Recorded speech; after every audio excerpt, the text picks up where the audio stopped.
Bertie the bus was giving some visitors a tour of the island of Sodor.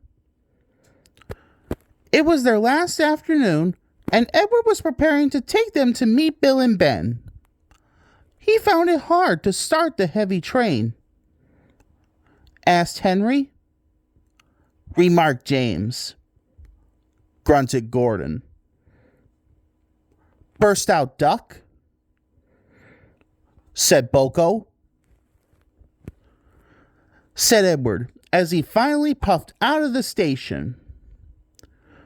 Bill and Ben were delighted to see the visitors. They loved being photographed. Later, they took the party to the China Clay Works in the Brake Van Special. Everyone had a splendid time, and the visitors were most impressed. Then Edward took the visitors home. On the way, the weather changed. Wind and rain buffeted Edward. His sanding gear failed, and his fireman rode in front, dropping sand on the rails by hand.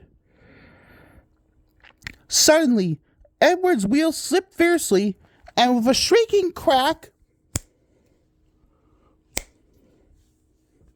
something broke. The crew inspected the damage. Repairs took some time, said his driver. Promised Edward. Edward puffed and pulled his hardest, but his wheels kept slipping and he could not start the heavy train. The passengers were anxious. The driver, fireman, and conductor went along the train, making adjustments between the coaches. Said Edward.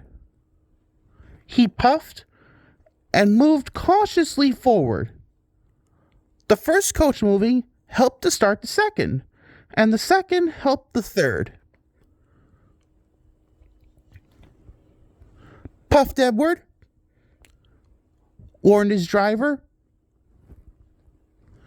and he listened happily to Edward's steady beat as he forged slowly but surely ahead. At last, battered, weary, but unbeaten, Edward steamed in. Henry was waiting for the visitors with the special train. Sir Topham Hatt angrily pointed to the clock, but excited passengers cheered and thanked Edward, his driver, and fireman. Duck and Boko saw to it that Edward was left in peace. Gordon and James remained respectfully silent.